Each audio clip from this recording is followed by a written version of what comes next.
Now on Anglia, Chris Serle boards former lifeboat the Redundant Hero as it continues its new role as a guide to East Anglia's secret coastline.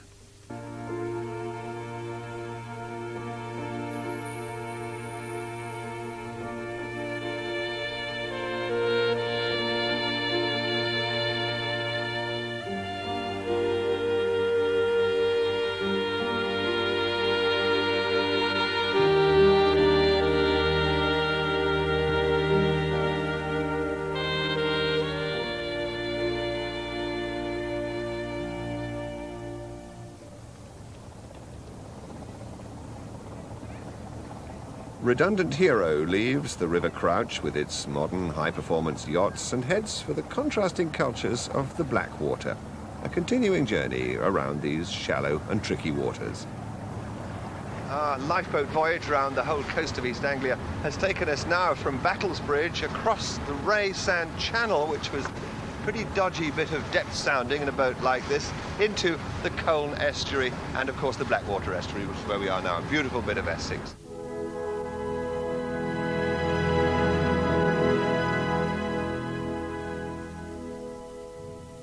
At the mouth of the river is Bradwell, which now has a modern marina dug out of the land. But the creek entrance used to be the base of a fleet of revenue cutters which tried to police these waters against the cunning of the local smugglers. It's a chance to take on fuel before continuing to explore this secret coast. These estuaries reach inland like fingers. We've actually cruised round 3 sides of a square in order to end up just a few miles overland from where we started. Redundant Hero will take the tide up to Osey Island.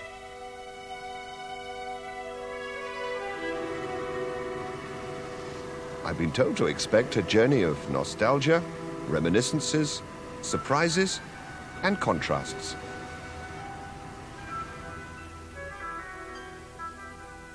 The tiny chapel of St. Peter on the Wall has guarded the entrance to the Blackwater for 1,300 years.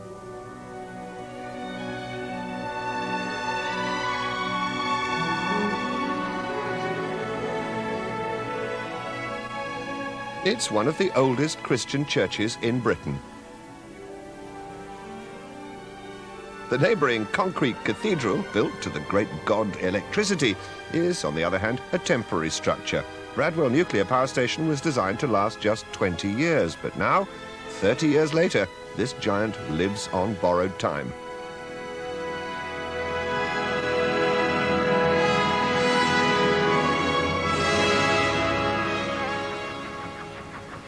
As our lifeboat sets out upriver, the latest technology spins into view. Is it a floating windmill? The invitation to go aboard is irresistible. Well, Jim Wilkinson, first of all, what gave you the idea to do this? I was fascinated with the idea that you could sail straight into the wind. The idea of applying a propeller and a windmill to drive a boat has been around for a long time. Was it difficult to put into practice? Quite difficult, yes. It needed latest technology and computers in order to arrive at a balanced arrangement. Now, do you consider yourself as driving it or sailing it? I believe I sail it. There are different opinions on that, of course, but it is quite, there is quite a lot of skill in sailing it. I imagine there is. I was just watching you controlling it there. What have you got? You've got a twist control on the mast, but what else have you got? We can adjust the pitch of the propeller, which effectively controls its speed, and it's the equivalent of reefing a sail. Why not just have a sail? Because this boat can sail right around 360 degrees, whereas a conventional sailing boat has about 90 degrees, which is forbidden to it. How difficult is it to sail? Once you get used to it, it's very easy. You've got a little you can see that. Speed and direction indicator on the front. Oh, you've got it on a dial as well. Oh, that's great. OK, so it's coming from there. At the moment, the wind is coming from that direction. So we want to put it clockwise, do we? So you push that clockwise till... And what's giving the power to that electric motor that's turning that mast? We have a little hydraulic power pack at the back in here, which is charged by this wind gen. OK. Now, we've got it more or less in line with the wind, have we? Right, now, if you just press this button... Yes, the top one. She'll take off. And then you just steer it.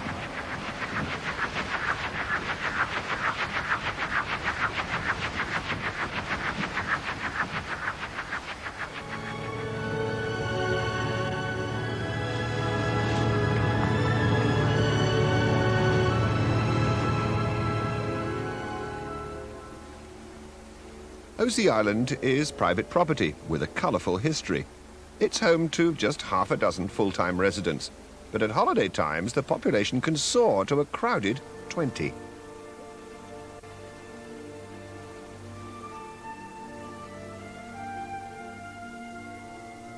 It's just 1.5 miles long and half a mile wide. In the Great War, the island became HMS Osey. It was a secret base for the newly developed high-speed launches. They rushed out into the North Sea and attacked ships with one huge torpedo. The island's isolation provided the security needed for clandestine wartime missions. Osey once belonged to the brewer Frederick Charrington. Troubled by the alcoholism resulting from overindulgence in his company's products, he resigned as chairman to found a utopian society of teetotal yachtsmen. Predictably, it failed. The more affluent paid 2 guineas a day to dry out in the manor. But prohibition in this sanctuary simply provided a new source of income for the local fishermen, who landed forbidden cargoes of hard liquor at night.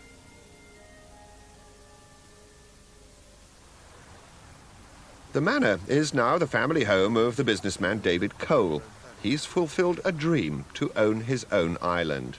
He acts as landlord, farmer, and wildlife conservation expert. His business interests include high-tech electronics, but he's never happier than when he's lord of his own manor. Well, David Cole, you're the owner of Osey Island, and it is the most beautiful spot. I can understand why people used to come here for their holidays in the olden days. But what an extraordinary place to live. I mean, here you are on an island, cut off most of the time with the tide. Why live on an island like this? Well, first of all, I like it very much, and secondly, it actually suits my business life, so I spend most of my time at home. And when I go away, it's usually for a day or 2 days or 3 days. So that you get used to the rhythm of the tides, no problem. In this place, which has a causeway, which is only exposed at low water, so you haven't got a connection with the mainland other than that. What about the day-to-day practicalities of life? I mean, we take for granted newspaper deliveries, you know, milk, you can get a doctor if you need one, and all these sort of things. How do you cope with that worry? Well, quite well. I mean, the GPO are very good to us, and we have a marvellous postman called Ken, who comes over every day on a bicycle, and he brings our papers as well. The doctors are pretty understanding, so that if someone wants an appointment, they'll see them immediately. If they come out here, they have to come out here. And of course, the Coast Guard are aware of us, and if you have a really serious injury, we get a helicopter here very quickly. It's not a place for rush hour commuters. It's only possible to drive on or off the island 2 hours either side of low water. The tides control everything, from postal deliveries to visits from friends who just want to pop in for a cuppa. The causeway is 1.25 miles long and not a place to have a puncture, especially on a rising tide. The islanders must find enough benefits to compensate for their lives being ruled by the water level. They've traded ease of movement for quality of life. But I suspect that you have quite a strong affection for this place. I know, for example, you bought it once and then sold it and then bought it again. That's how keen you are. Right, yes, absolutely. Well, I mean, I've always loved this, the East Coast, and this is absolutely the essence of East Anglian coast to me. With the birds and the saltings and the estuary and so on. It's a very weird place and very solitary, but I rather like it.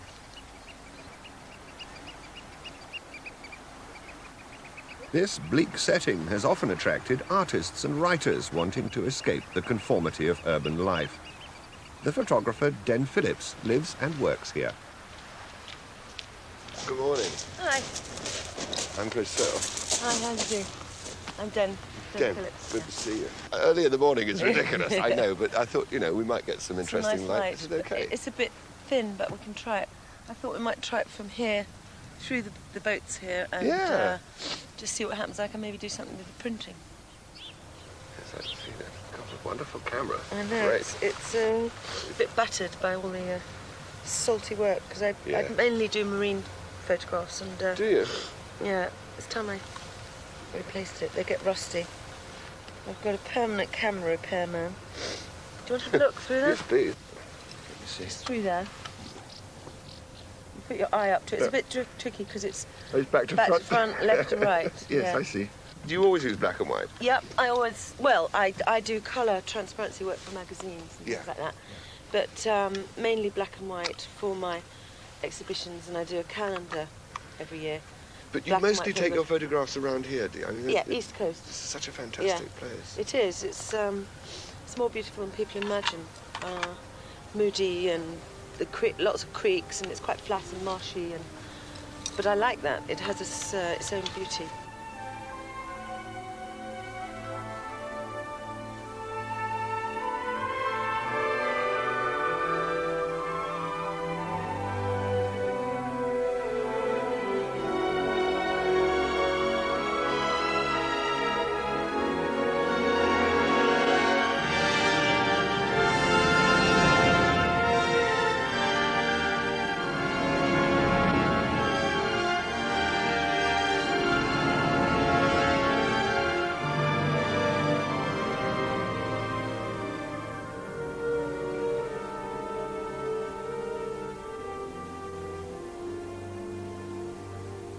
The pictures look as if they've been borrowed from Granny's photograph album, yet they were taken just last year in the Malden area.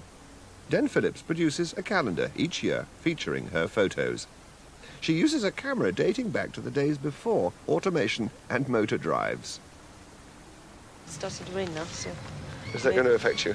No, but I mean, I'd quite like to... Need an umbrella for your camera. You need to get some pictures. Well, maybe you better get some pictures quick before we can go and get some shelter and come back again.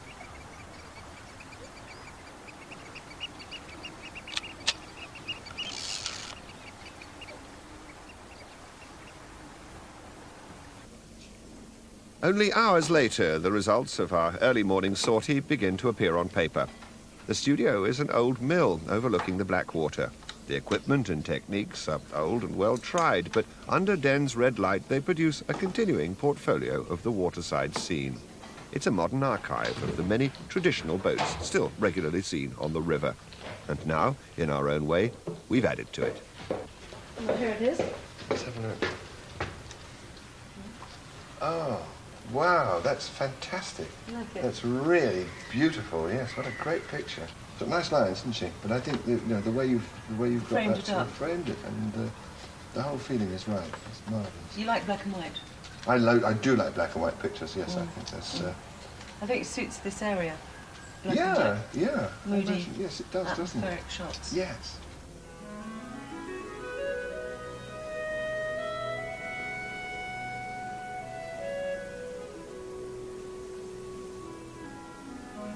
The walk to Malden from Den's waterfront studio takes you along the winding sea wall. Even on a damp, windy day, the drama of the seascape is still there. No wonder so many artists have been inspired by this river. The route passes through Heybridge, where an 18th century canal provides a perfect safe haven. The canal runs to Chelmsford, but it's no longer in commercial use. Retired working boats and classic yachts rest side by side. I can't imagine any talk here of carbon fibre composites or Kevlar ropes.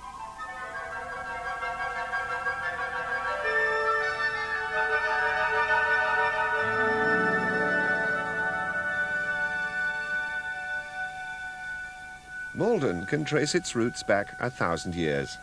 Even in the 1990s, the quay is full of Thames barges waiting to remind people of the skills and traditions of yesterday.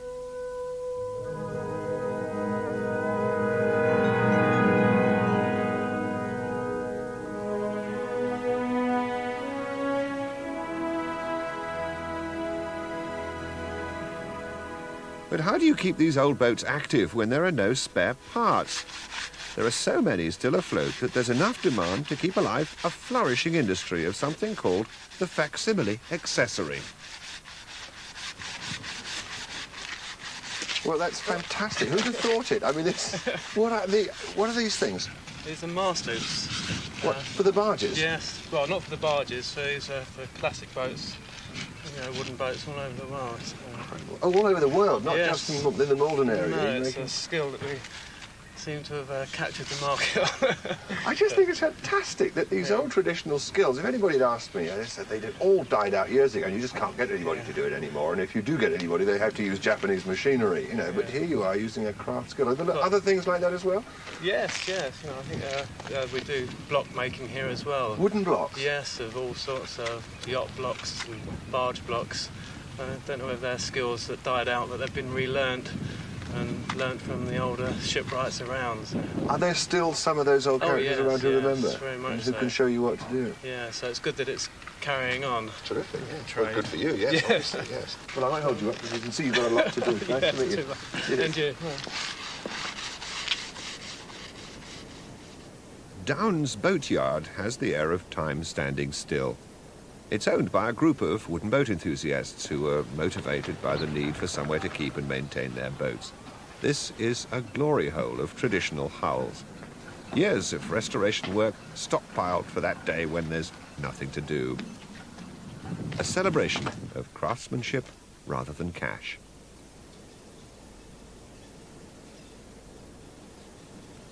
But among the boats awaiting attention is a surprise. Surely this is not fiberglass, I see. Another contrast. A high-tech rowing skiff is being fitted out among the wooden boats. This boat is getting its final touches before being rowed across the Pacific by the adventurer Peter Bird. Ready? Come through, yep.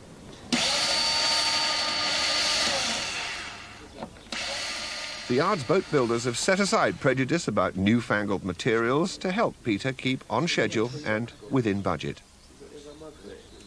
And what's this? A satellite navigation system. More of the surprise and contrasts which I'd been promised. Over the next few months, this boat will be rowed from Vladivostok to San Francisco, a distance of about 5,000 miles.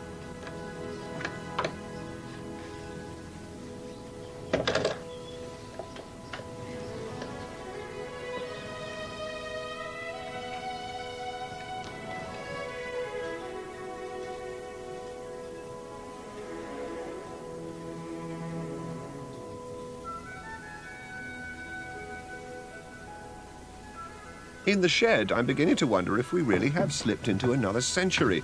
These are brand new wooden blocks ready to fit to a smack. Where else would you find spare parts for a 100-year-old boat? The workshop smells of planed hardwoods and tarred rope. The pace of work is set by the gentle rasp of hand tools. Hello, are you Jamie? Yes. I'm Chris. Good to see you. Hi. This is fantastic, this place. It's absolutely unbelievable. I mean, it's like a kind of time warp, almost. It's like out of another century. Yeah? Yes, it does sometimes feel like that. Is it actually commercially viable as an operation? Well, there are several people here making some sort of a living working in the place, yes. And there seems to be certainly plenty of the sort of work we do. Which is basically wooden boats? Yes, wooden boats, restoration, repair work, obviously, and some building, new building. But it's all wood. None of us like fiberglass very much. If I came to you with an old fishing smack that was pretty well wrecked, you know, that didn't float anymore, it was on its last legs, could you do a full restoration, or could you just do cosmetic work? Yes, we've had one or two like that. The sort of grandfather's axe syndrome, where a boat comes in. It's really almost always the customer or the owner will think that it's a boat which needs a bit doing here and a bit doing there. By the time we finished, very often the whole thing is new. Hence, I suspect the grandfather's axe syndrome, which you might need to remind me of. The grandfather's axe is... Well, you break the handle, so you replace the handle, and then the head wears out, so you replace the head, but it's still grandfather's axe. So it might happen several times in the axe's lifetime, all that. Yeah. That's right, and it's happened to you know, some boats, it's happened more than once. There's a boat out in the yard at the moment which is virtually 100% new. I mean, literally sort of 99.9% brand new wood. But it's still called the Sally, and it was still built in around about 1900, and it's registered with the same fishing number. Now, there's a big and exciting day, I know, locally tomorrow, the OC Island race, where there are going to be a whole fleet of these boats out at sea. Now, I'm looking forward to seeing that. How do you qualify for admission to that race? Well, it's a classic wooden boat race. The fishing smacks and wooden yachts take part. Whether or not you qualify is down to really the organiser, who simply it's a question of whether he likes your boat or not, and judges it to be sufficiently interesting and elegant to qualify for the race. People take it reasonably seriously, but it is a relaxed sort of race. Nobody's out to win by spending more money than the next man. I think that's probably the important point. And you can all stay friends afterwards? Oh, yes, yeah. Yes, as long as there's no collisions, I think that's the main thing.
Well, Peter Maynard, Officer of the Day, I've just realised that we are, well, it's pretty obvious, really, from the hooter going off, that we're on the finishing line of a race and some very beautiful boats going through. Tell me about the race. Well, this OSI race is a race for wooden boats only. They're all sort of classic yachts, fishing smacks.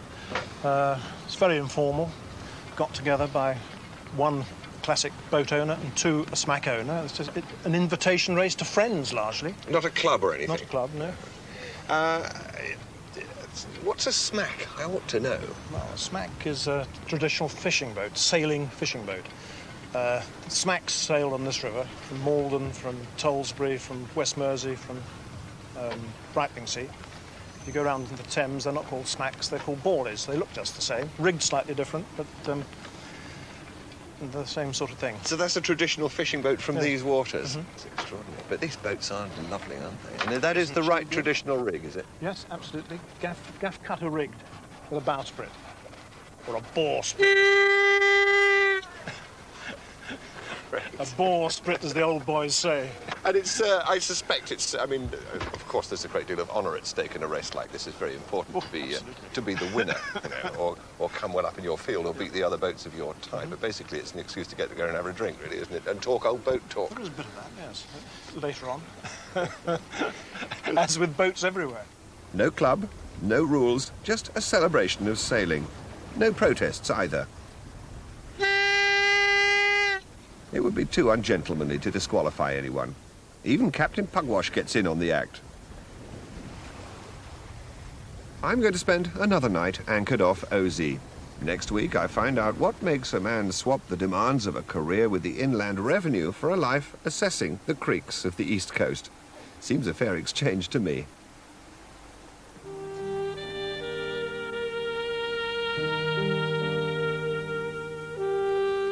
And Chris Serle continues his journey in a fortnight at the later time of 6 o'clock.